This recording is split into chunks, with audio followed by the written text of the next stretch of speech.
In the previous two examples, we saw radical equations, which became quadratic equations, that each only had one solution.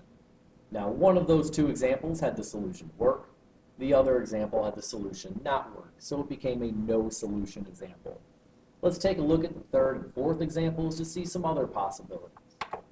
So, at first, it doesn't look too different. I've got a radical on the left, so squaring both sides will get rid of it. This leaves me with a 42 minus k equals k squared. So we have yet another quadratic. In order to solve that quadratic, we would like to have it equal to 0, put it in standard form, so let's do it. Adding k to both sides and subtracting a 42 will give us a quadratic in standard form. The 0 is on the left, but we can still choose to do quadratic formula or factor like always. I recommend factoring. It is the method I'm going to stick with. If you would like to use a different method, please feel free. I want two numbers that multiply to negative 42 and add to 1. So those two numbers are going to be 7 and negative 6. That x should be a k. Perfect. So now we have a different setup than the first two examples, because in the first two examples, the same number showed up twice. Now we have two different numbers. We have that k is either negative 7 or k is positive 6. So we need to check two different numbers. This is why I really recommend a calculator for this section to help you check your work, because doing this by hand would be two additional steps requiring arithmetic outside of the arithmetic required for the problem itself. So a calculator can really speed up the process of checking. Let's go ahead and do it. We're going to check the negative 7 first. So the square root of 42 minus k, keep in mind k, the first number we want to check is negative 7. If we substitute that in, we're expecting that to equal k. Well, k is negative 7. Whoops, I didn't get negative 7. I got positive 7.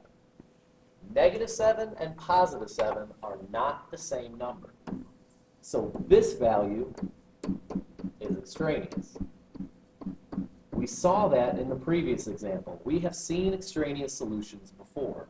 That means that our algebra is fine. Everything we did here is correct. But that negative 7 doesn't satisfy the original equation. It does satisfy the quadratic, just not the original. Let's check this 6. Because in our previous example, we had a no solution situation. But notice, if I replace that negative 7 with a positive 6, this solved both the quadratic equation and the radical equation. Substituting in that 6 gave me back a 6, which is what I wanted. So it is possible to have one solution be extraneous and the other solution work. So we've seen a couple of different examples. We've seen one with one solution.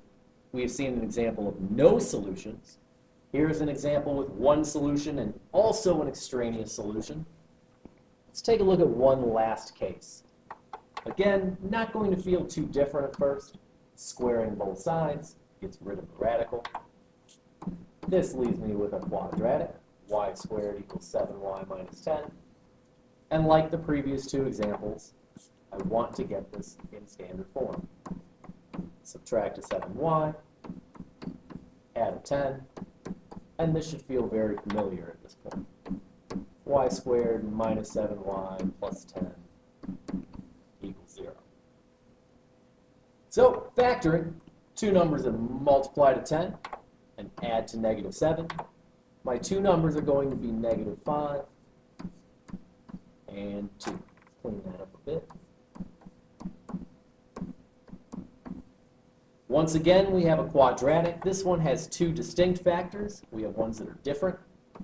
So our solutions will be positive 5 and positive 2. Same process as the other three. But now when I check these two values, and again, checking is incredibly important for these problems. When I check these two values, we'll go ahead and start with the 5, clear our screen real quick. When I go to substitute that 5 in, the square root of 7 times 5 plus 10, minus 10. When I go to substitute that in, I'm expecting a 5 to come back, and it does. Excellent, so we know the 5 works. If I go back and change that 5, the other value that worked out was a 2. This also works. I got back the 5, that's what I expected, and I got back the 2, which is also what I expected. Both of these solutions worked out. So it is possible to have one solution, it's possible to have no solutions, it's also possible to get 2 solutions. So there's a lot of possibilities in this section. So make sure if you're getting stuck in any of these, you raise a hand. For certain, the factoring aspect is something that's coming back. If you would like a brief recap on factoring, let me know. I can also make a video. But give some of these a shot on Math Excel, and let me know what supports you need in order to be successful here.